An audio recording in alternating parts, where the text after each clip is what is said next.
After a weekend of speculation about his future, Rishi Sunak came out all guns blazing today. I'm not interested in all Westminster politics. It doesn't matter. What matters is the future of our country. And as we've seen over the last few weeks, our plan is working.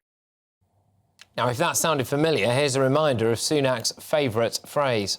So let's stick to the plan. That if we stick to the plan, we can deliver a brighter future for everyone. We stick to our plan, and if we stick to the plan, we can make sure that everyone has peace of mind, that there's a brighter future for them and their family. But if we stick to the plan, I know that we'll absolutely get there and deliver a brighter future for everyone in our country.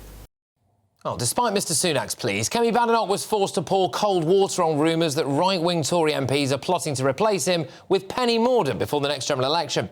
Well, those people who are going around putting these things about are being self-indulgent. People need to stop messing around and get behind the Prime Minister. But here is some shocking new regional polling. It's laid bare how badly the Tories are doing in key election battlegrounds like the North East, where support for Labour has surged to a whopping 51%, leaving the Tories neck and neck with Reform on 17%. I'm joined now by the former editor of The Sun, Kelvin MacKenzie. Kelvin, is Rishi Sunak a dead man walking? I'm afraid he is, but let's just look on the other side. One of the problems that the Conservatives face is that Penny Mordaunt, I mean, where her name came from, I have no idea at all. And not only that, she has a 15,000 majority. Based on that kind of polling, she's out as well, right? So I don't know who she'll be leading, but she won't be leading the Conservatives. She'll be gone.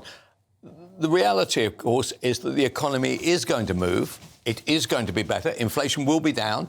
Pay will be better. Taxes through NI will be down. Everything will be looking great. Even house prices are on the grow. Right? That's good for some people anyway, especially if you've got a house. But it won't do him any good. Unfortunately, the voters are not listening, and they actually want to do something rather nasty to somebody. And as it turns out to be Sunak that they're going to do it to. OK, and, I mean, he's apparently threatening that, you know, if there's 40 letters gone in, I think he needs 53 to have a vote of no confidence. He's apparently saying, well, look, hey, if you decide to do that, then I'll just call an election. Yeah, look, it's not going to happen, right? There are a load of idiots, right, in the Conservative Party and sitting in the parliamentary Conservative Party right now.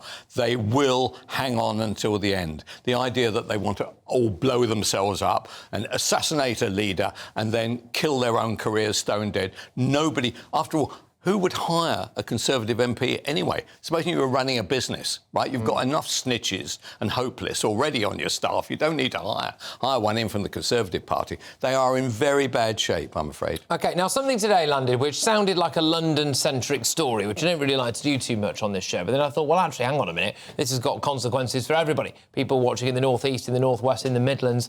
Astonishing new figures released today reveal that London's population has exploded by a massive 10.1 million. With the bulk of that increase attributed to migrants arriving from abroad. Now, it comes just weeks after it emerged that the UK's population could hit 74 million by 2036 again, with migration fueling the surge. Now, this is a massive problem and will have huge knock-on effects going forward.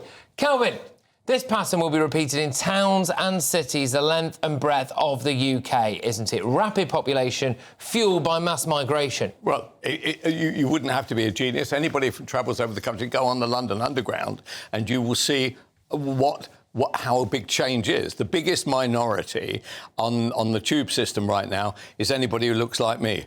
Old with a smattering of hair, right? It's a massive change, an enormous change this last 20 years. Started off by Blair, and it's continued through the boats. It's a thing, and nobody's being a racist. All they're saying is we can't get to see our doctor. We can't put the children into the school we want.